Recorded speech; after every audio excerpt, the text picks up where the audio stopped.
business is all about trial and error. And when you free yourself to actually trial and error, you realize that like, man, they send me my flowers all the time, but I think I'm like top 10% user of ClickUp, That's to be honest. amazing. I didn't even know that was like a thing until they sent me a Yeah. badge. And Welcome back to the Sustainable Creator Podcast. Today we are chatting with Saba, who is the founder of Her Support System and In Demand VA.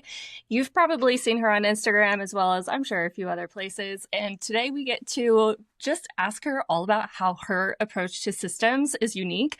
I am very excited about this conversation, you guys, because if you know Saba at all, if you have seen the way that she approaches her content, even, you can tell there's a system behind everything that she does. It's so intentional and thoughtfully designed, and I cannot wait to hear more about it. So welcome to the podcast, Saba. We're very excited that you're here. thank you for having me. And thank you for saying all those very nice things about how you receive the content just from the outside looking in, because I'm very glad that it's being received well, because I am very into systems, hence the name change to Her Support System. And I'm really, it's always exciting to like talk about all the things systems. Yeah. If you were to give someone an elevator pitch of what you do across like the two businesses, how would you explain what you do? So I support female founders in just running the back of their business. So that's their team systems and projects across their business. And then on the other side of my business, I am really coaching women to find their profitable skill, create a service or a business around it, and offer it to small business owners as virtual assistants. Yeah. No, it's amazing. We did a little research before this episode. We'll show you afterwards, but Lyndon had Gemini go through research mode and find all of these different ways that you have shown up in the world. Yeah. And it was very cool to just see across the board how that is such a through line for you. Mhm. Like it goes back to very intentional and it shows up in every business, every action, and the way that you help your clients and the VAs who work with you as well. I am curious because everyone has a unique definition on this. What Yeah. is your definition of a system? I think it's something that you can, it's a way that you can rely on. And it's something that is repeatable typically. I always give the example of like I have a system in my house for how we clear out the sink. And I talk about how I delegated that to like my fiance. And so like I would clear out the sink and I would load the dishwasher, or he would load the dishwasher actually. And in the morning, since I'm the one that's, up at 5 a.m. for no reason, I will be emptying the dishwasher, and that gives us a clean slate to start with at the beginning of the day. And we started that, and I was like, wow, we created a system right in our home, right in the kitchen. And so it can be as simple as that. I Yeah. love that. I think one of the interesting follow-ups is oftentimes like when we'll mention a system, people are like, okay, cool. What software do I need for that? Yeah. And if you think about system, like clearly to your example, how do you think about the interplay of like a software or a notebook versus it's just like a process that I follow? It's also, it comes down to just how you work and how you are as well, because some people just strictly can have all their systems in a notebook, and as long as it works, it works. It also just has to come down to, it needs to work. The process needs to work for you, and for if there's people on the other end, it needs to work for them as well. I'm curious, did you have an aha moment in the beginning that just led to a breakthrough for you where maybe you didn't have systems before and you realized you absolutely needed them? Yeah. So when I was a VA, I was just like finding my way through and was very interested in learning all the systems and started learning them. But I had landed a client, and her systems is what really blew my mind to like, wow, this is what it looks like when these things are in place, or this is what running a business could look like versus what I was used to. And so I was like, I need that. Mm-hmm. Whatever that is. And that's when I got interested, introduced into like what a project management system was. And I was like, okay, so there could be a hub for everything. It doesn't have to be all over the place. And that made me dig for more. And that's when I realized, oh, wow, no, these corporations are absolutely running off of systems and somebody thinking that this could be ran in a smoother way. Yeah. Yeah. Okay. Yeah. There's so many different trails we could go down. Yeah.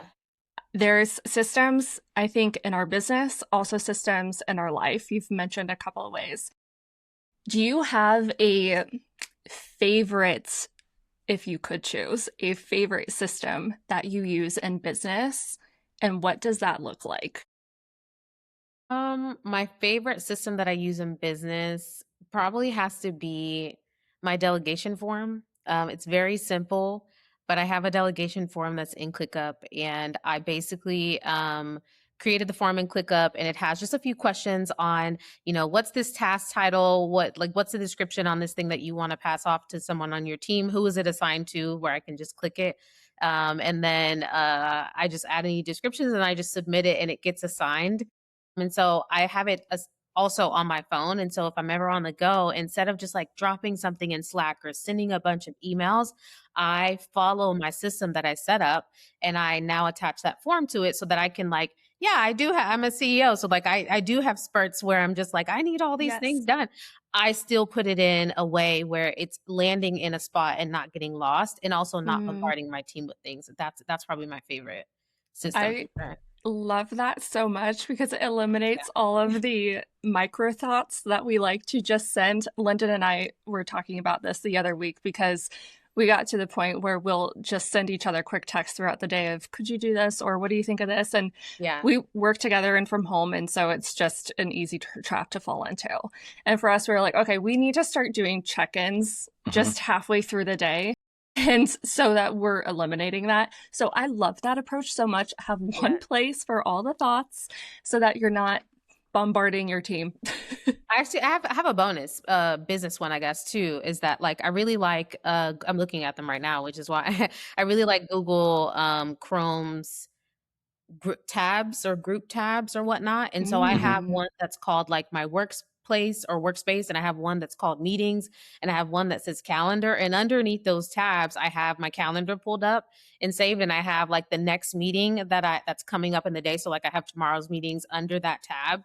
And then I also have my ClickUp home screen, which is my hub for everything under my workspace. And those three tabs, because I move around a lot from working from yeah, home and going to the coffee shop and then maybe right. being at the airport, because I use Google Chrome, if I'm signed in wherever I am on my device, I can pull up my last tabs and they'll be available without me having to start over or anything. I can literally move around to 5 different places in the day and it's like working from the same computer. Yeah. And so that has really changed the way that I work and from anywhere really, because That just that's blew how my I do mind. it. I didn't even know you could do group tabs. Yeah, you can do that. I think I also saw that occasionally you show some screenshots and some of the content you're putting on Instagram. Yeah. So if someone's listening and they want to Hmm. see some of that, Yeah. head over there because there is some really cool examples that you share. Oh, I love them. Yeah. I think it's interesting. You made the comment of as a CEO, you're really busy. And as I was looking at the offers that you have an operational support offer that in the verbiage says frees up at least 10 hours per week, which Yeah. one I think is fantastic messaging. Kudos to you there. Yeah. I'm curious, where do you see most of those hours coming back for your clients that you work with? Typically, it's in having to they're piecing together projects that if they would have had planned them fully out, projects would be able to be spread out over a certain amount of time versus they're working on the same things or redoing the same things because they didn't have a lot of time to Yeah. do Mm-hmm. them and they're being rushed. And so a lot of our planning ahead has allowed our clients to realize that no, we don't have as many emergencies anymore because we are planning quarterly and monthly and breaking those out over the weeks. And we Mm, have most of our clients that are coming in either with SOPs or not. And because we have SOPs and we have a faster way to get doing things because we have it listed out on how to do it exactly the way that it needs to be done, they are getting through their work or we're able to delegate their work off to someone yeah. else. And Mm-hmm. that is freeing up their time. Yeah, in that way. If you are working with clients who are working with clients, do you play a role in helping to manage your clients' teams at Yeah. all? Yeah, and so it's almost I almost feel like my role as an OBM has I've created my own role in a way because I really care about team culture. Yes. And so I noticed that when I was joining teams as an OBM, it would be there or maybe not there. And so I took it upon myself that in my role, my client, if they have other roles on their team, so maybe they have another VA or another tech person or email marketer, I will gladly join a team meeting or create a team meeting if there was not one so that we are meeting on a consistent basis so that we're talking. The team members are typically also, they know me as the operation manager, so they will DM me privately on something, where they need support or whatnot. And so I taken that role to where like my client and their team can lean on me for like direction as well, so that they're not always leaning on the client. That is And amazing. typically my clients are like, yeah, Saba is the one with all the system knowledge. Like, go to her. Yes. Yeah. Go to her, talk to her. Yeah. Which I I think love that. is interesting if I tie back to like topic for us here, like systems and working with multiple clients. Like when you are organizing your clients' teams to be able to handle multiple clients, like what are the things that you find most important for them to be able to juggle working with multiple people and not dropping balls? There has to be a centralized hub for where the work is being done.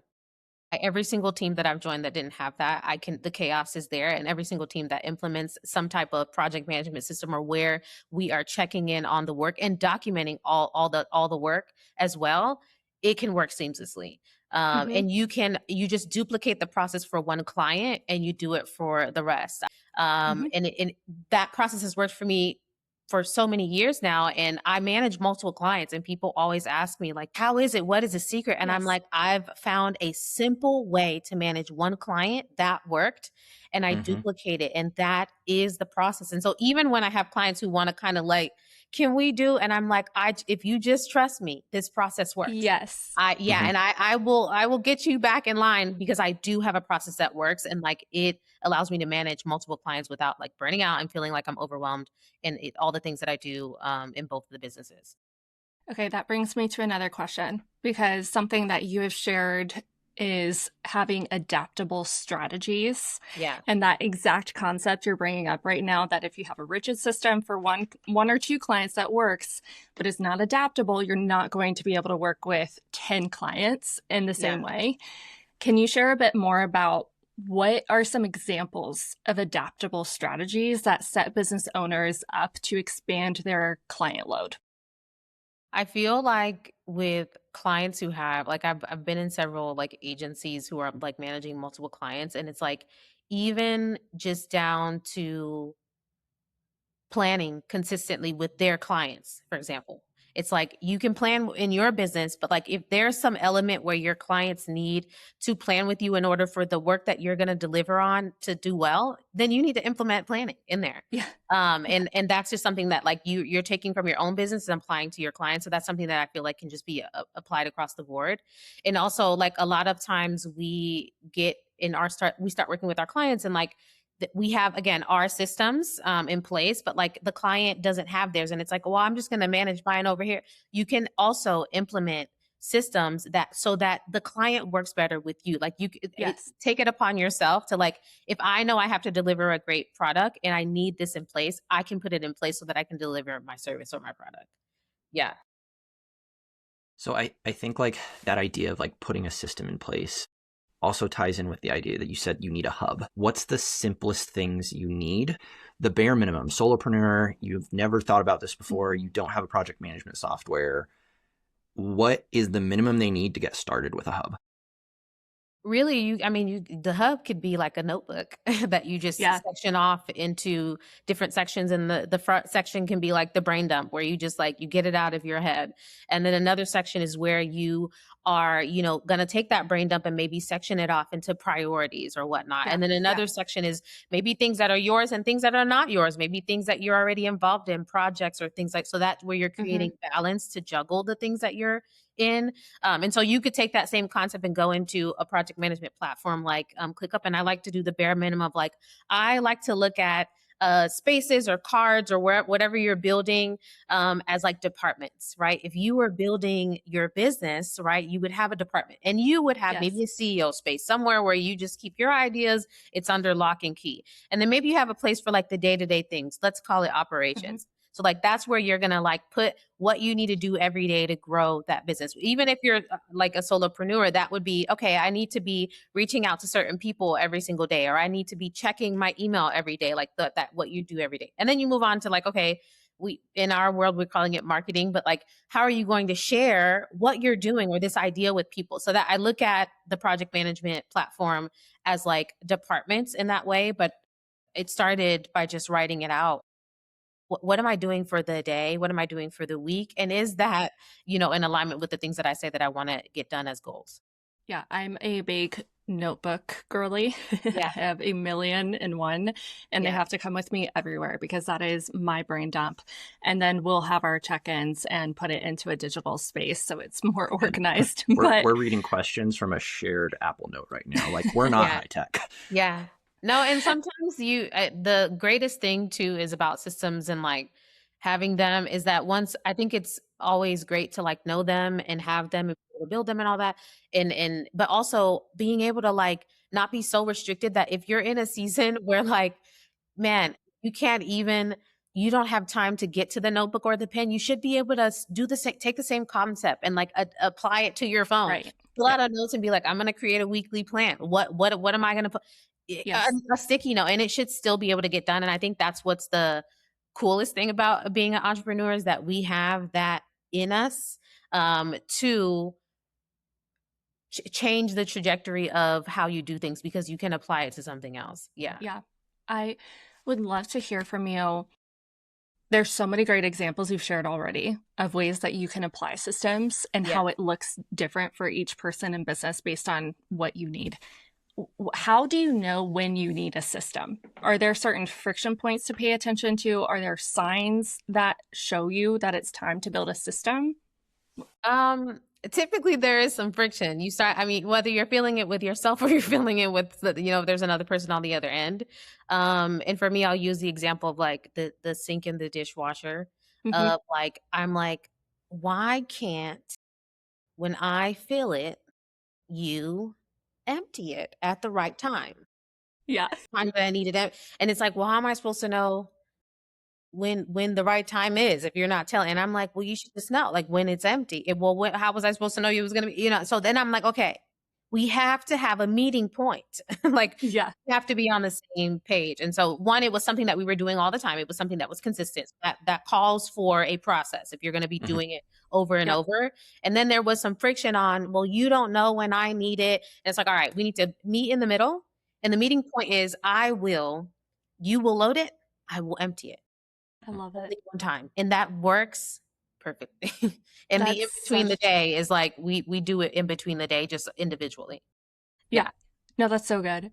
I also appreciate that you brought a life example into the Yeah. mix because it just applies across the board. Yeah. I can't remember where I got this from, but like it could have been a friend that was telling me about like relationships and she was like, it's never about the dishes. And Mm-mm. when I was at the dishes that time, I was like upset about the dishes. And it was really not even about, it was like, no, you can't be upset when like you haven't figured out how to make a system work.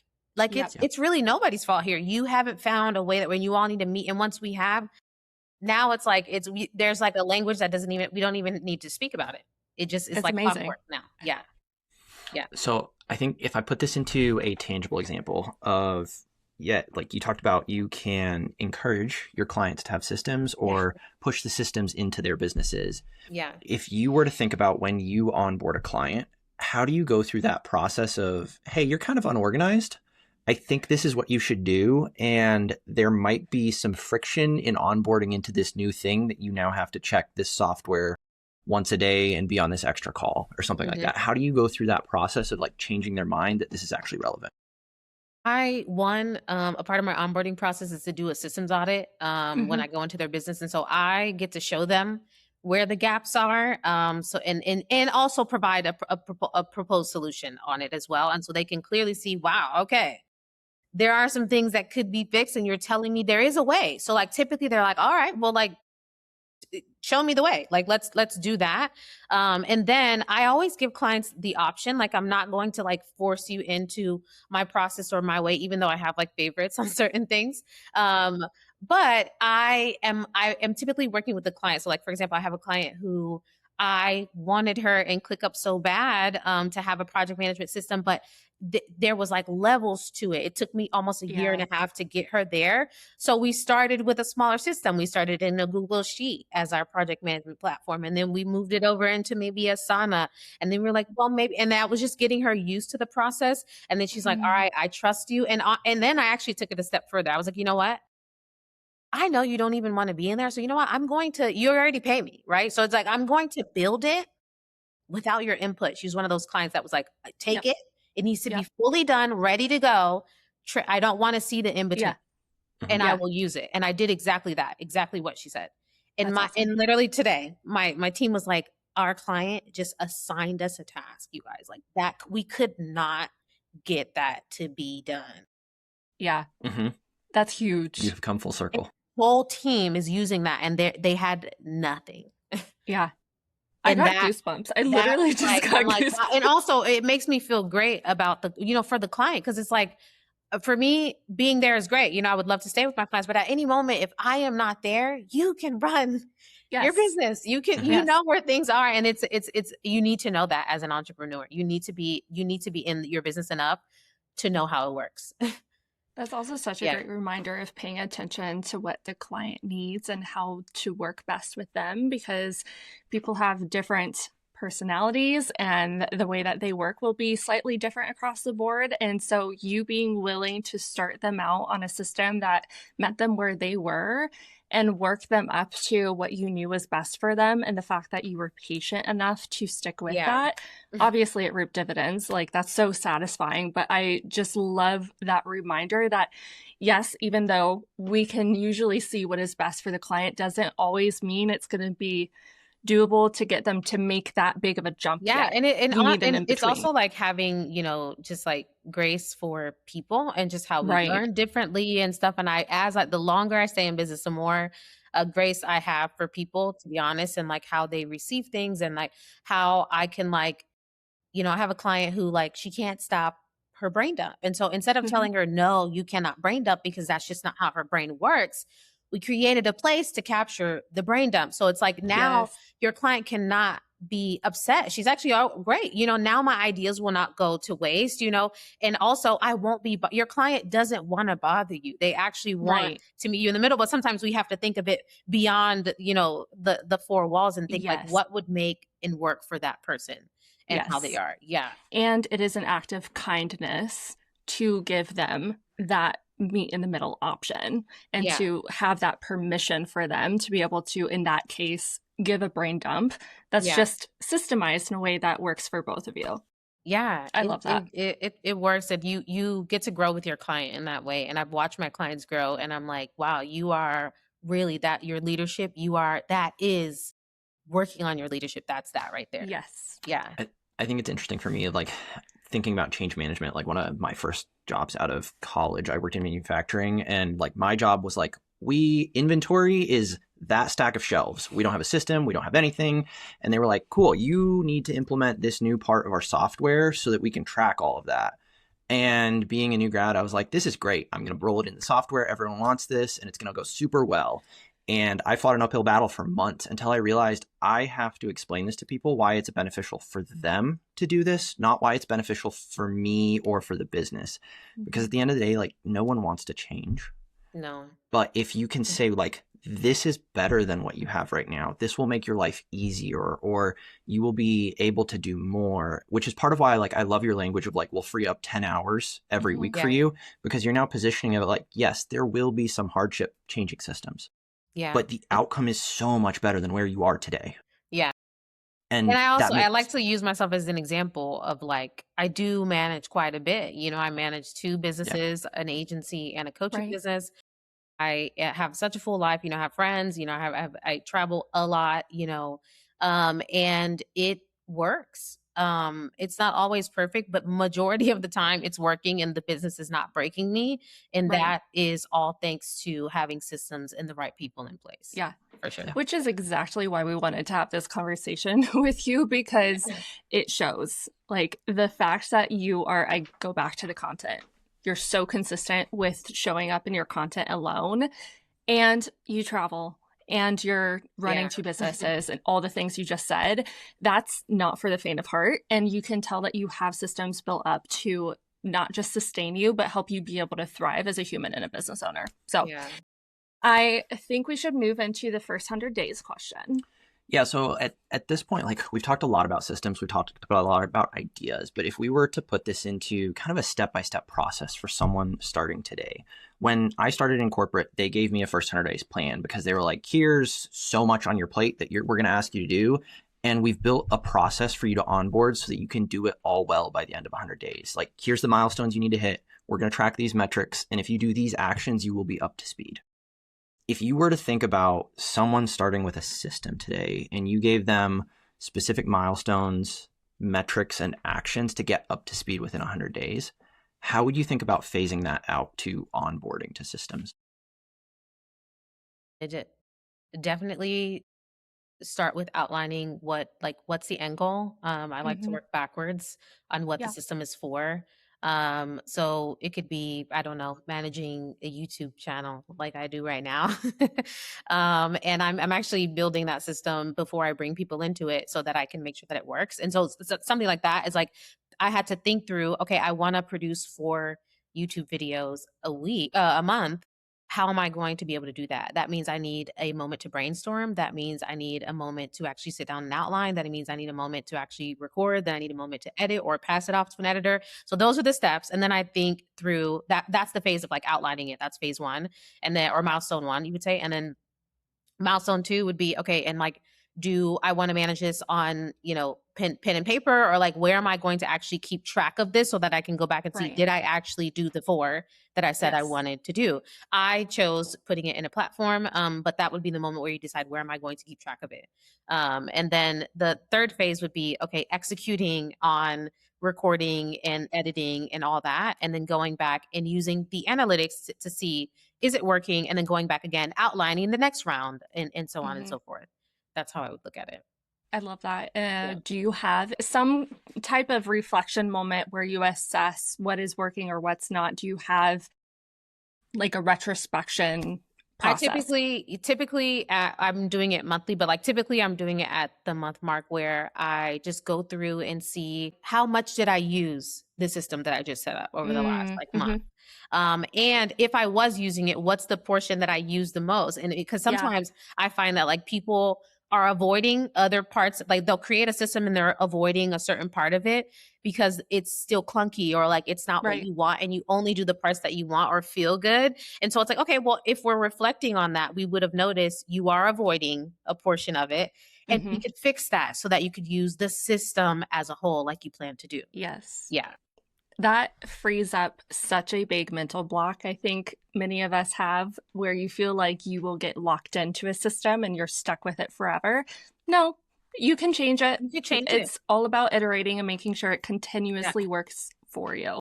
It's why I always tell people, like, don't jump into like an annual plan. If you're like, True. like if for software purposes, like if you're trying out a new software, and you're like, I just want to see if this email marketing platform works. Okay, well, grab your data, make sure you don't lose your actual data, because if you're hopping around, you're gonna need that original data. But get on a monthly plan, take the free trial, whatnot, and if you want to move back, you move back. Like, Yes, business is all about exactly. trial and error, and when you free yourself to actually trial and error, you realize that, like, yeah, that the systems make money also off Yeah, of adding new features, and then being better than their competitors. That's all part of their business model as right. well. Right. Yeah. Preach. If I was to think about the drastic opposite version of this, because some people set up systems and then they feel like they're locked into them forever. How do you know when it is a good time to let a system go?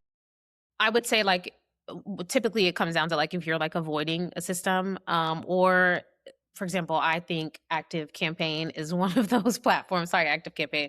But for example, for people who are not using it to its full capacity, Active Campaign is a beast, and it's a great email marketing platform. But like, if you have 200 subscribers, Right. like, and you're Maybe not paying worth the your time. monthly, I don't know if you need to be in Active Campaign. You could be in like Agreed. Odesk, you can be in Mailchimp. There's so many other platforms that you can be in. So I also look at, like, where are you in your journey as well. And like, if you're not using such a robust platform, then you don't need it. Or if you are just underutilizing something or avoiding it as a whole, then you might want to reevaluate it. But that's also something that you should be doing.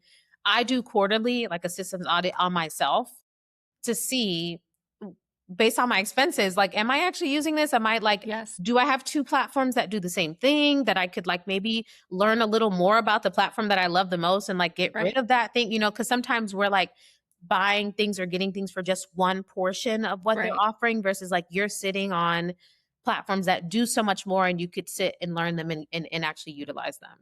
Yeah. Could not agree more on that. All right, let's move into lightning rounds. We have a handful of rapid fire questions. We will do our best to keep them rapid We'll put fire. that in Yeah. quotes. Yeah. Okay, so first question is, we've talked about a lot of different systems. Examples, you've brought up the concept of platforms. Do you have a system platform of choice? Wow. My ride or die ClickUp has to be my system I knew platform you were going to of say choice. that. Yeah, I'm like, man, they send me my flowers all the time, but I think I'm like top 10% user of ClickUp, That's to be honest. amazing. I didn't even know that was like a thing until they sent me a Yeah. badge and they were like, "Hey, yeah, so like you really use the platform." And I was like, "Yeah." Yeah, what can we do to keep you around? I just have to ask, how are they measuring top 10? Is this like number of things you're creating, It might be actions? like on task. I think it's on task. I'm like, it has to Yeah, be like that's number so of cool. tasks you're creating. And I have gone into, and it's Yeah, thousands and thousands of tasks it's over amazing. several clients because we manage multiple clients in one workspace. So since my team is using one workspace, that's 7 people power. So it's not just me, but it's also like Right. this business has done so Oh, much yeah. for other business. And that was what it Yes. confirmed for me. But ClickUp is definitely my source of truth in terms of my business. I really have created a hub out of it. I have to absolutely break it down to show it because it's like, it's literally the thing I'm most proud of. Hmm. And it runs so well. I implement so many things that I've built in there in my clients' businesses, and it works so well there as well. And it just lets me know what do I have to do during my window of work today. And when I check those off, I just get off. I get to really live my life and do my work. And it allows me to treat my business as a job like I want to. I do want it to just be what I do. Like that's a portion of me. It's not my whole. Yes. Yeah. Oh, I love that so much. Uh, when you joined our membership, one of your fun facts was I just realized I'm running 2 businesses. Yeah. If you think about this from like a common question we see with business owners, 1 Instagram account or 2 Instagram accounts? One Instagram account. Yeah. Yeah. Yeah. One Instagram account, unless uh what you're doing is vastly different. If it's vastly different, then you might. But typically because people buy from people and people want to know all about who you are, you more than likely will be able to bring everything that you want to talk about into one space, but you will just have to balance it out well. And also remember that you are not running a hobby, you are running a business and that you still need to be selling your offer and your service in that all that fun that you're creating as well on one page. Yeah. Amen. Amen. Absolutely. What is something that is bringing you joy right now? Bailey, who is sleeping right now, but I Bailey is love my Bailey. toy poodle. Yeah. And I never really understood what people meant by like dogs are like, better than people and they're just like a ball of joy and like they're just like have this, everlasting love for you, right? And Bailey is like that, like she is so funny. I'm laughing all day at my dog. Like my dog is so funny. And she doesn't even realize it. And I'm just like, does That's she so realize that she cute. lives with people and we're people and we live with her? Like it's just so odd sometimes to be like, we you can't talk, but you say a lot. And she does bring me a lot of joy. And she's always sitting right next to my desk Yeah. with You me. can't talk, but you say a lot. Is Yeah, I'm like, to a her T. side eye will burn a hole through this I jean love Bailey. jacket. Last question that we have is who are you learning from right now? Who am I learning from? I'm learning from the break room as well. I'm learning from everyone in there. I'm also learning from Emily, who it runs Six Figure Safety. And she Ooh, talks all about money and money yes. management, and building like a retirement fund. And that's what I'm Mm. interested in. And so I'm learning from her on that. And it's very simplified. We know that money is like, something that we try to avoid because it's like X's and O's and we're like, it's always Right. key to think about. But as a business owner, you need to find a way to love your numbers. And I love people who have made knowing numbers fun and has made it very Yes. basic. And I really love learning from her. And I'm also learning from Kristen Roldan, who does email marketing.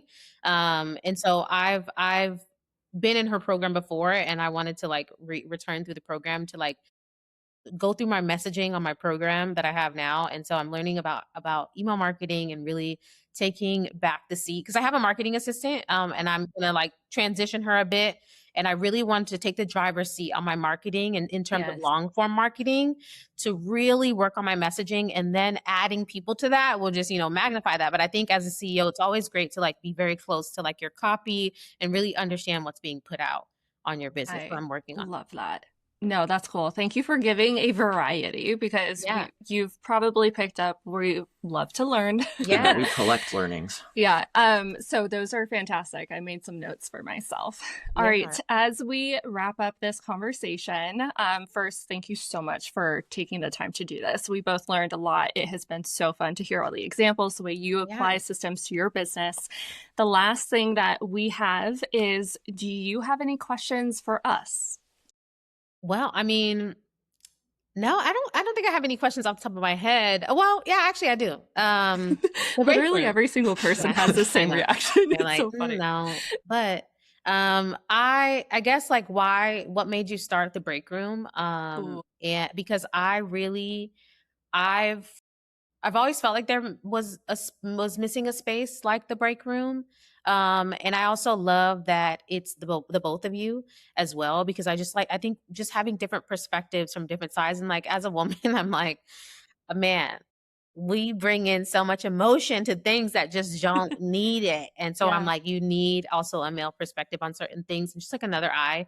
And I love that people are from different industries in one space, and we all are in different levels in our business. But I had already learned from someone on the first day, and it's like sometimes I feel like I'm so far ahead, and I'm like, or people think I'm so far ahead, and I'm like, oh no. Right. Business owners are always building the foundation. So like, I am not that far.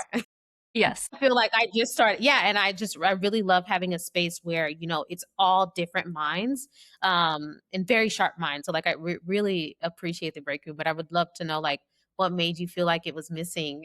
Like I felt like it was missing. I think I possibly will take this one. Go for it. Because it's something I weirdly cared about a lot. I finished my MBA 3 months after the pandemic started. And so like I went from this like thriving in-person environment for 2 years where like I was doing group projects with people. I loved like this rubbing shoulders with other people in tons of multi-facets. And then I went into corporate, and every day I would get on Zoom and I would talk to people. And what I realized is I had a ton of conversations, but I didn't make a lot of connections.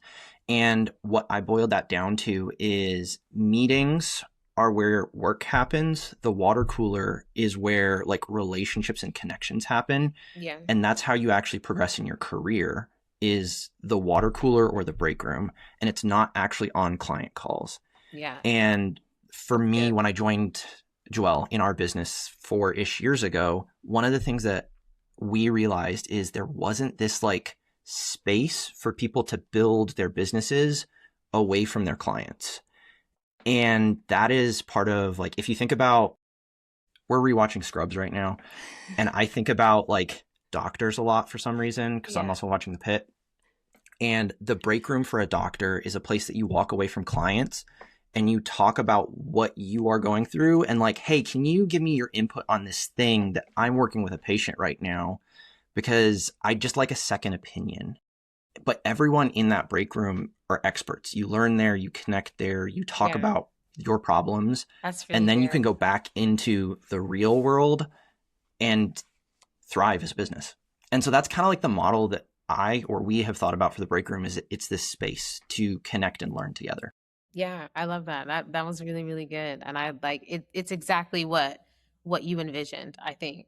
Thank you. Truly. And I think as a service provider, people have always asked me like, like, Saba, how do you grow the business and still have the clients? And like, how did you find the time? Like what the break room is a space where we can do it together. And it's like, I had to do that on my own. I created that structure on my own. But if I had the break room, I wouldn't have had to like muddle with myself on that. I would have had a place to be like, okay, the clients are growing their business, but mine isn't going anywhere. What do I need to do? Like, and that would have been a space for that. Yeah. Yeah. I appreciate and that's why I really appreciate that. Yeah. Because people are like, how did you? And I'm like, yeah, well, I'm past that now. But like, if I could go back, I wish we had spaces. Service providers need more spaces where they can like not talk about the clients because you will not Completely advance. agree. Like client work does take up a lot of our time. If you're making money off of it, probably. Right.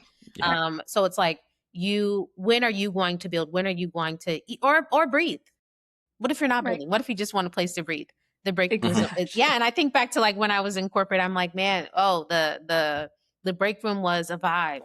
Yes. I loved being able to just pull away and be like, Yes. man, let me tell you about what's going on. And that was we loved that. We loved putting on our uniform and being able to take a moment and go, yeah, so I really appreciate having the break room.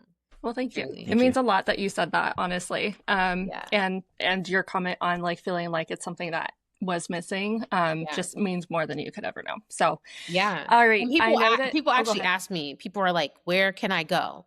And for a while, I'm like, I don't know where you can go. Yeah. You Yeah. can keep building on your own, and try, but I have a place to really point people to and that I feel confident in pointing people to because I want people to learn from people with integrity and people that are honorable, and that's exactly what you are, and that you both are geniuses. And I'm like, and the people in the space are like, wow, knowledgeable in such a great group. And I'm like, now I have a place to point people to service providers, OBMs, virtual assistants, tech VAs, like web designers, copywriters, all the things. There is a space for us. And also it doesn't have to be a space for just your industry. That's what I really love about the break room is Exactly. that it's open to much more than just mine. And I love learning from people that are not in my industry. Yes. Yeah. I did not expect to be hyped up so I, much at the end of this conversation. Thank you so much for all the sound bites. Yeah, It was of such course. a nice Yes. note to end on. This has been so incredible. I know we both could keep this conversation going longer if we could, but we'll start to wrap up. Yeah. If anyone has questions or wants to connect with you outside of this podcast, how can they find you and work with you? Yeah, so you can find me on Instagram at hersupportsystem_, or you can find me at my website, hersupportsystem.com. I am an open book, so you can absolutely DM me on any of the platforms. I have a YouTube channel as well, where I'm dropping videos every single week on how to become a virtual assistant, the systems that you should have in your businesses, and just how I was able to manage the 2 businesses that I have right now, and the team that I have right now. You can also work with me as an OBM if you're looking for an OBM to manage your team, yourself, your projects, your systems. You can work with me there. If you want to work with me in my program, it's there as well. But also just on my website, all the things are there. I really loved chatting with y'all today as well. Thank you for highlighting my business and allowing me to talk about systems and how, man, I do not know where I would be without like in my life, in my business, and also just how easy and how manageable it is because our favorites are doing it, right? We have people that we're inspired by and we're like, how are they? They don't have more Yes. time. I promise you. They don't have 24 and a half hours. I promise you. Right. They have, but they are managing themselves in a way and they have people in place and systems in Yes. place. And thank you for highlighting that today You're in this welcome. episode. Yeah. Yeah. No, you've shared so much goodness in today's episode. So I'm sure people have tons of notes. Yeah. Now y'all know where to find her if you want even more. Like I've mentioned a few different times, her content is top notch. So go take a look. Thank you guys for listening. Our last request for anyone listening is, would you mind leaving us a review on Spotify or Apple Podcasts? That would make our entire day. I kid you not, every time I go on there and I see there's another review, I do a happy dance. It just makes our day. So that would be awesome. And just kind of as we're rounding out, if you do want to know more about the break room, there's going to be a link in the description so you can go and check out all those details. Yeah, we would love to have you there as well. All right. Thank you so much, Saba. We appreciate you. Thank you, everyone, for listening. We'll see you next week.